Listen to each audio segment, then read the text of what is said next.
Thanks, everyone, for joining us back at the Project Censored radio show. We're very glad right now to be joined by Joshua Wright, who's an award-winning filmmaker of the documentary Eden's Last Chance and a youth forest defense activist. He was a part of the Fairy Creek blockade, which facilitated the largest active civil disobedience in Canadian history, and currently works with the Legacy Forest Defense Coalition in Washington State. Joshua, thanks so much for joining us. Yeah, thanks for having me. So, Joshua, I'd like to start because this is something that I feel like that doesn't pop up, at least not in my experience, with the discussion of either land back or the designation of lands and things like this. Is the quote unquote landless aspect, which came up on the website in discussion of this issue. So, just starting with a little bit of backstory here, could you talk about who the landless five are and what that really means in terms of being landless and how that relates to the legislation that you're currently fighting? So in 1971, the Congress passed a bill called the Alaskan Native Claims Settlement Act, which was supposed to settle native claims on the newly acquired territory of Alaska. And that act did not give land to communities. It gave them to corporations. It corporatized the existence of Indigenous peoples in Southeast Alaska. So instead of being part of a tribe, which then had lands that the tribe could use for subsistence, for economic development, for whatever they would want to use them for, tribal members in Southeast Alaska and across Alaska were given shares in regional and local corporations. So these were called village corporations, and then you had regional corporations. So for the Southeast Alaska on the Tongass, you had the Sealaska Corporation. And these corporations' board of directors were predominantly white at the beginning. And they started out having absolutely no money on hand, but they were given, in the case of Sealaska, around 200 or 300,000 acres of old growth forests.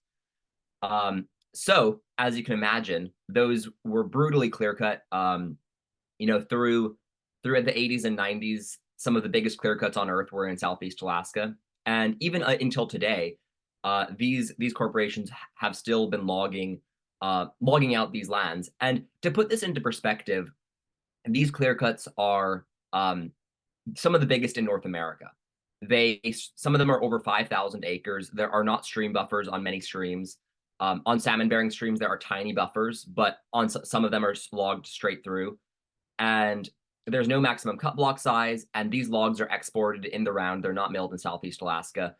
And it's I've been to one of these clear cuts, and it was one of the most horrible things I've seen in my entire life.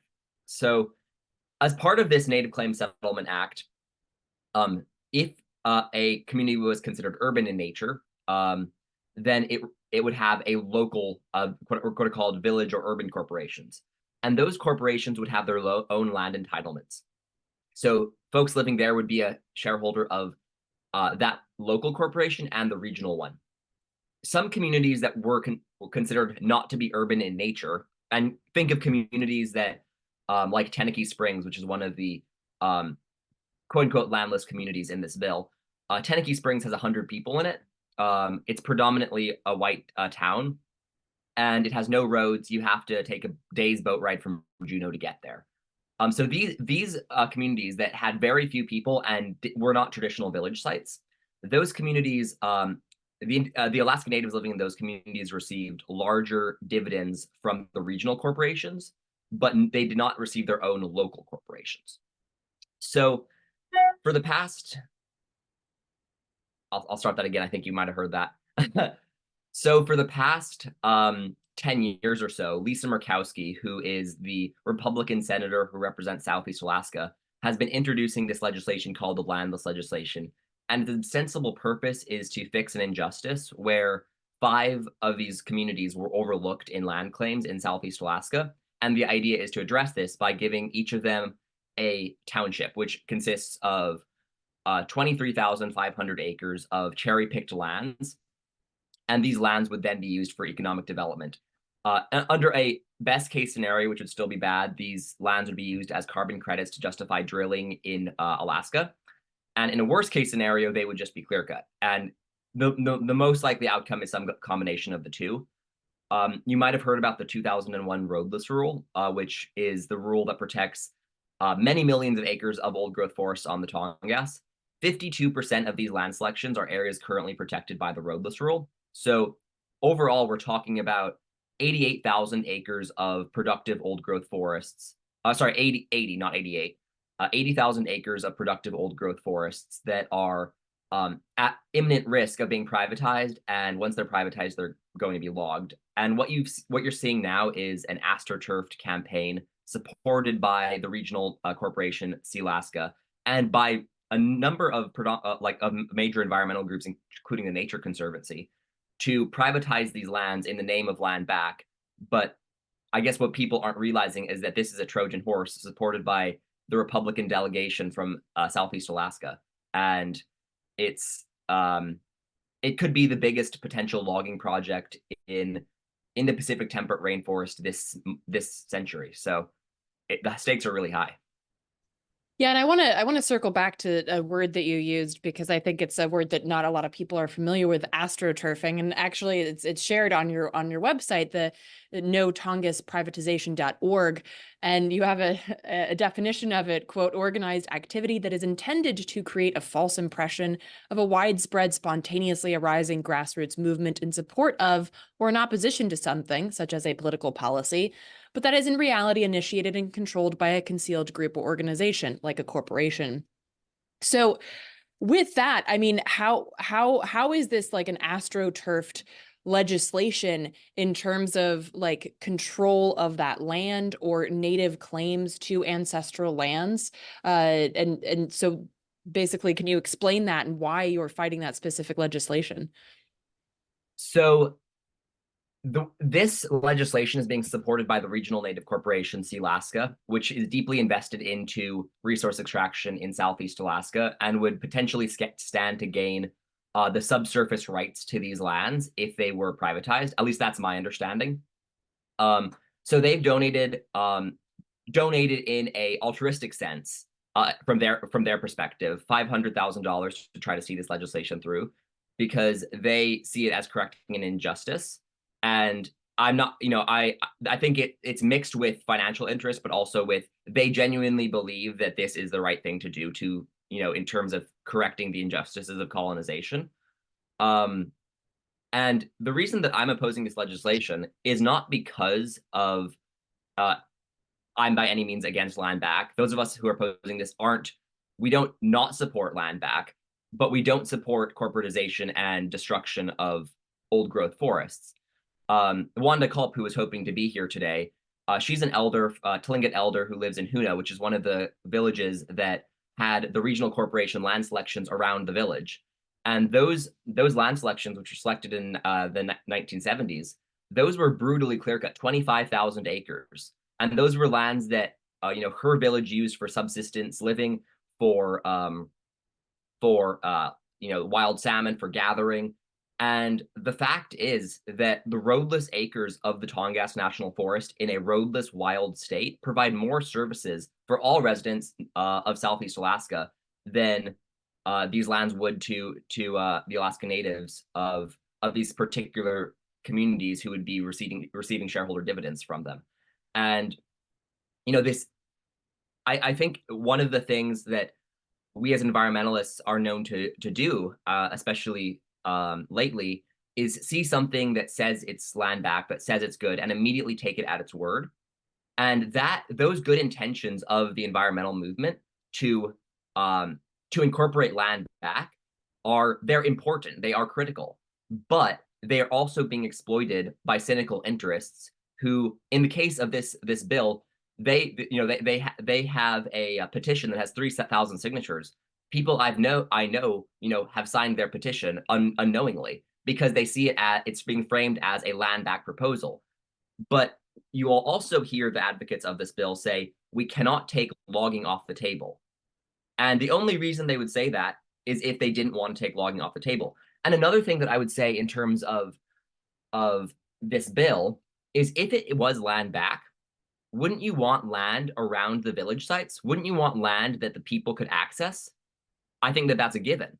The land selections in this map can be overlaid with maps of planned timber sales and high timber volumes on the Tongass National Forest. Under the Trump administration, they did away with the roadless rule, and the Forest Service made maps of where they would want to do the sale called the Prince of Wales Landscape Level Analysis and the Central Tongass. And both of these were mega timber sales that would be logging around, I think it was 60 and 20,000 acres each.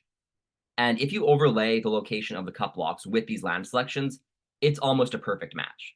So there's only one reason that you would be selecting lands for, in the case of Ketchikan, the House version of this legislation is selecting lands that are 92 miles north of the actual city of Ketchikan. So the only reason you would do that, it's in an area called Red Bay in northern Prince of Wales Island, which is known for having the best timber on the Tongass. The only reason you do that is if you wanted to log it. And that's just the plain and simple truth of it. And people need to realize that colonization and land exploitation can come in many, many forms. And some of them are awfully convincing. And I think that that's the case here. And not every, but many major environmental groups have shut up about this because they are afraid, I guess you'd say. They're afraid of being called racist. They're afraid of the backlash. But ultimately, we are talking about an industrial mega project that would be disastrous for biodiversity and for the people that live there, indigenous and settler. People rely on these lands. These are lands that, foster wild salmon. They're lands that people hunt on. They're lands that people, live in. So. Yeah, absolutely. It brings me back to something I've talked about before, which is the malleability of the system in terms of co-opting phrases like Black Lives Matter or land back and using it for its own means. And I'm reminded of Khalid Ali, who released a book, No Spiritual Surrender, recently. And he points out that actually the Marshall Doctrine, which established indigenous peoples' lands, are held in a federal trust. So under the actual doctrine, tribal sovereignty is non-existent as indigenous nations are, quote, domestic dependent nations. So any land that is negotiated back by tribal entities remains a state resource managed by its wards. And I'm quoting from his book right there. So even when we talk about land back, if it's still under the context of this colonial structure, even that is problematic. And so I'm curious, what are the alternatives that No Tongass privatization is pushing for? Like, what would y'all really like to see? What would these indigenous communities like to see as opposed to the corporatization of these lands? So I'll give you two answers, and one answer is a answer based on the system that was set up by the government, and based on the Alaska Native Claims Settlement Act, which is a colonial act for sure. No arguments there. Based on that act, these quote unquote landless groups, which there are 5 represented here, but there are dozens of other claims across Alaska. So you could be talking, if these communities were recognized with ANCSA claims, you could be talking about 2 million acres privatized across Alaska. So under the actual legislation passed by Congress, these communities have already been compensated in the sense that they've received much greater shareholder dividends from those regional corporations than those who are also members of tribal corporations. And that is an answer that is based in colonial law, I guess. What I would say on a broader scale is, if there are outstanding land claims, and if the aim of these land claims is to have money, get revenue from these lands, then why on earth doesn't the government just give them a pot of money? Why do you need to have the land get destroyed for that to happen? 23,000 acres, you might be talking about $100 million.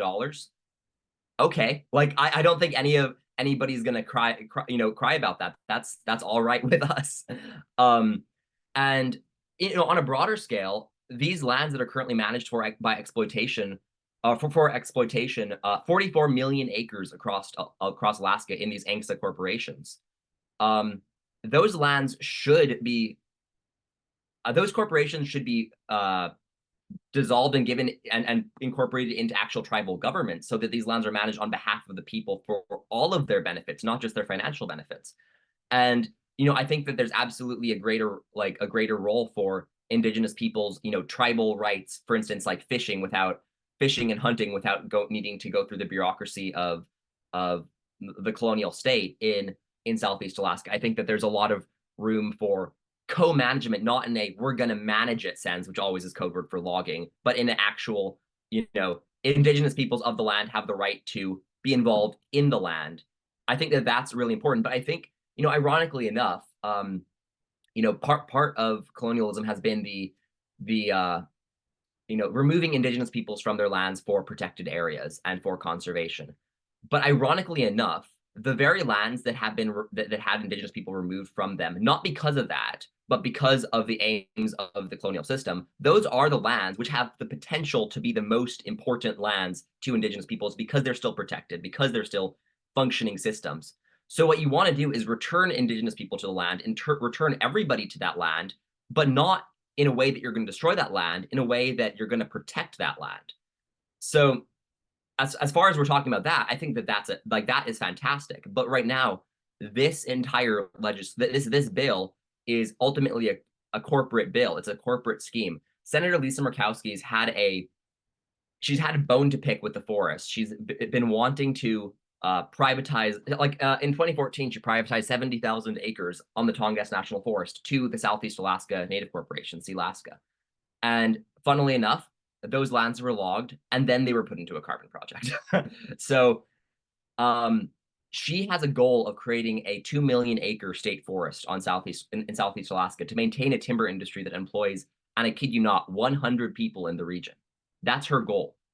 And this is her backdoor way of completing that. If she gets this bill through, she will then be able to say, well, there are other landless groups across Alaska. And as we've already established, the lands that they select do not need to be anywhere near them. They could be in Southeast Alaska. They could be in the Arctic National Wildlife Refuge with the most oil. And that will be her backdoor way of creating the state forest to continue the exploitation of the Tongass in a way that goes around the roadless rule and makes every environmental group too afraid to say anything, that this legislation slips through without anybody saying a thing. And that's, I guess, the position that we find ourselves in. Is I originally learned about this when I was filming for my documentary Eden's Last Chance. And in December, this bill for the first time in the years that it's been introduced, passed out of committee in the Senate and could be voted on in the floor any day. And I found myself looking around and saying, well, literally nobody else except a few people in Southeast Alaska are saying a thing. And we need to start speaking up about this. Yeah, absolutely. Again, like the malleability of the system and its ability to find these back doors. So, I mean, you said like any day now. So what is the status of this bill, and what are there plans to fight it if it passes through more doors of the legislative process, so to speak? Well, right now, I think the biggest thing that people, and I've been a direct action activist. I'm not a person for calling your representatives and signing petitions, but that's not even happened yet. Right now, legislatures don't even know that this is bad. They just hear about it. So it passed out of committee. Joe Manchin led it out of the Senate Natural Resources Committee. Last time there was a bill like this, Lisa Murkowski attached it to a National Defense Authorization Act must pass legislation, and it was signed into law by Obama. And right now in March, at the end of March, there's going to be a government funding bill. So that is an opportunity where she could sneak it through the Senate, and potentially then it could go through the House. It still has to advance out of committee in the House, but that could happen any day. So what I would suggest folks do is go to No Tongass Privatization, and there's .org. There's a bunch of action items you can take. Really call all of your representatives. The bill is S1889, Senate Bill S1889, and spread the word about this. There's a petition. Call your representatives. Make your voice heard as much as possible, because there's been so little dissent on this issue, and no major media has actually covered it yet. And it's going to be stopped through the grassroots, or it's going to sail through, and we'll be regretting it. Yeah, absolutely. And I mean, you mentioned corporate media.